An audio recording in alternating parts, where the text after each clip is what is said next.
Olá, eu sou o Júlio Domingues e esse aqui é o Reverbera. Reverbera é meu projeto de comunicação que está estreando hoje e eu tenho o prazer de ter como minha primeira convidada ela que é musicista, que é uma grande artista da cidade de Pelotas, que foi minha companheira de chapa na eleição municipal de 2020, a Daniela Brizolara.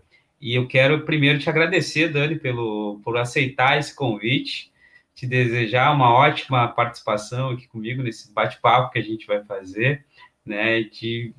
Sinta-se à vontade, sinta-se em casa aqui no Reverbera, que é esse espaço que eu estou construindo e que já tem desenvolvido algumas ações que eu tenho achado bem interessantes já nesse primeiro momento de divulgação. Mas, Dani, vou te passar a palavra e, de novo, te agradecer. Vou deixar um espaço aqui para te saudar quem está nos ouvindo e também nos vendo, que esse espaço aqui eu vou disponibilizar ele tanto no meu canal do YouTube, quanto também no meu podcast. Tá bem, Dani?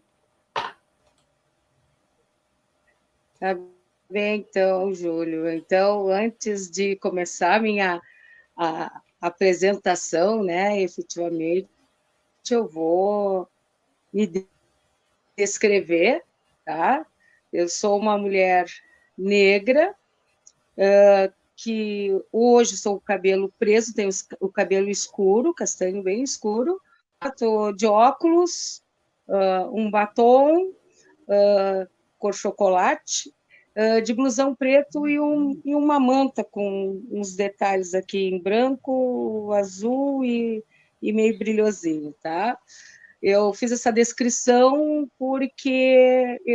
pela questão da inclusão, né? Porque eu sou professora, né, de escola especial, e mais especificamente da escola Luiz Braille, e sempre quando eu conto para os meus alunos que eu vou estar em alguma atividade, eles sempre procuram assistir.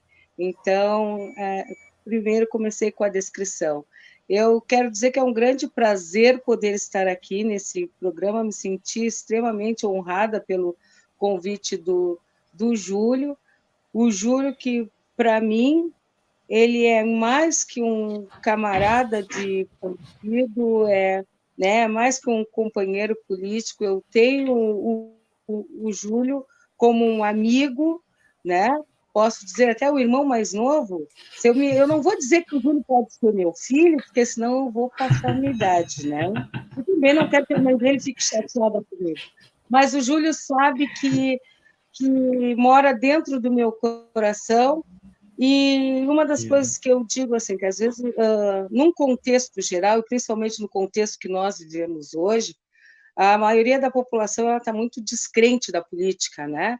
Até porque, infelizmente, nós temos algumas pessoas que hoje estão na política e se dizem representantes, né, do povo, não têm a responsabilidade que deveriam ter, né? Então, as pessoas acham que na política não tem coisa boa, né? Mas eu posso dizer de todo o meu coração que uma das gratas satisfações que eu pude ter, né, ao me envolver mais na política foi ter encontrado o Júlio Domingues nessa caminhada. E eu agradeço diariamente a Deus e a espiritualidade por esse grande amigo que eu fui presenteado. Pô, Dani, obrigado pelas palavras, sempre muito generosa comigo, desde sempre. E, bom, para a gente continuar o nosso papo aqui, a gente sempre conversa, principalmente nos últimos anos, a gente sempre conversa sobre política, né? E eu já te disse muitas vezes que eu sou teu fã, né? Te admiro teu trabalho musical, te acompanho, mesmo antes de tu ter ingressado no pessoal, da gente se conhecer propriamente, de ter a nossa relação de amizade. E eu queria começar esse papo contigo, na verdade, falando sobre música, né? Como é que começa para ti a tua relação com música? Que eu sempre tive interesse em conversar isso contigo e, na verdade, a gente acaba falando muito mais de política do que sobre música nos últimos anos. Então, eu queria começar essa conversa te perguntando sobre isso. Como é que começa a tua relação com a música? Bom, a minha relação com a música, eu sempre digo que ela começou dentro de casa, né? A minha influência musical foi toda uma influência familiar, né? Eu tenho uma mãe com 92 anos, né? E a minha mãe, né, antes de ser doméstica, ela, como a maioria, acredito, assim, das mulheres negras da época dela, né? O trabalho que elas faziam era lavar para fora, né? Passar, né? As roupas quando eram contratadas ou trabalhar na faxina. Então, as memórias que eu tenho, né, era o quê? A minha mãe lavando roupa no tanque, cantando, né, hinos da igreja, porque minha mãe é evangélica há muitos anos, há 70 e poucos anos, né? Só que a minha mãe, ela sempre, mesmo sendo evangélica, ela tinha um conceito que os filhos precisavam, né, conhecer música. Era importante essa vivência musical, né? Tanto que ela foi uma mulher que se alfabetizou já na idade adulta, ela já era avó, né? E não pôde se alfabetizar na idade considerada correta enquanto criança, né? Por uma questão de preconceito, uma questão de machismo, né? E infelizmente da parte do pai dela, que considerava que uma mulher na escola ela iria aprender a escrever apenas para escrever carta para homens, né? Então, ele pediu, a minha mãe era criada por uma família, e ele pediu para essa família tirar a mãe da escola, né? Então, eu sempre digo assim que a minha mãe sempre foi uma mulher que sempre teve uma grande intuição. Então, mesmo ela sendo uma pessoa que não teve determinadas oportunidades durante a sua infância, a sua adolescência, ela considerava, né, que muitas coisas eram importantes para os filhos, principalmente o estudo, né?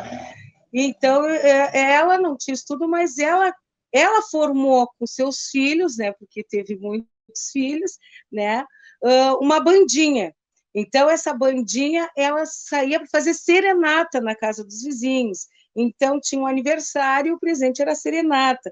Ou chamavam, e aquilo se popularizou ali na comunidade, que as pessoas, quando tinha uma festinha, chamavam a dona Eloá, né, com seus filhos para fazer uma apresentação musical. Infelizmente, eu não peguei essa parte da bandinha, porque, né, não parece, mas eu sou a filha mais nova, né, de, desse, desses irmãos, né? Mas os meus irmãos todos participaram da bandinha, tanto que assim, a influência da minha mãe foi tão grande, não só na minha vida, mas na vida dos meus irmãos. Eu tenho uma irmã que toca acordeon, outro é percussionista, né? Outros cantam também, mas é claro que ela sempre tinha a certeza que nós vivemos num país onde que não existe, né, uma valorização, né, do artista como um todo. São poucos os artistas que nós vemos que conseguem, né, um destaque a nível nacional. Então, ela dizia, tu pode gostar de música, ela dizia para mim, tu pode querer música, mas tu tem que te profissionalizar. Tu não pode ser músico de ponta de esquina, que isso não dá futuro para ninguém. E aí eu fui, depois de um tempo, né, porque eu ia fazer veterinária, até prestei vestibular, né, na época do vestibular para veterinária, mas no meio do vestibular desisti da veterinária e fui para a música, porque eu sempre estudei música, né, desde cedo, fazia aula de instrumento, né? Meu primeiro instrumento que eu toquei foi flauta doce, depois acordeon, e aí depois fiquei com violão. Eu gosto muito de instrumentos de corda, fiquei com violão, e aí não deixei, de vez em quando, assim, muito de vez em quando eu pego, né, o acordeon e coisa e tal, mas a minha experiência a minha influência começou com a minha mãe, né? E aí teve também os corais, né?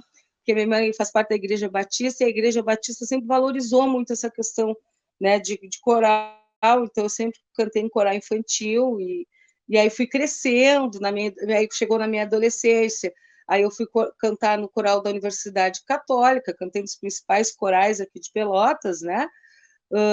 No coral da Universidade Católica, coral do Colégio São José, Sociedade Música pela Música, depois com a professora Raquel Pereira, que é pelotense, mas já há alguns anos mora em São Paulo, faz um trabalho maravilhoso em São Paulo, com canto. Ela formou a Camerata a Camerata, e aí era um grupo que cantava só em casamentos, aí fiz parte desse grupo também.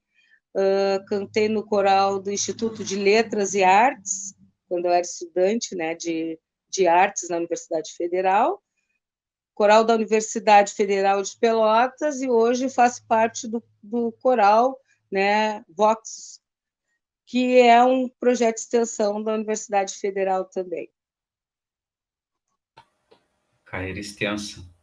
Pô, achei legal tu falar da importância, né, da Dona Eloá, tua mãe, né, na tua escolha, no teu processo de relação com a música. Olá, essa foi a primeira parte do Reverbera. A parte 2 vai estar disponível já amanhã nesse canal. Enquanto isso, comenta, compartilha, te inscreve no canal e até a próxima.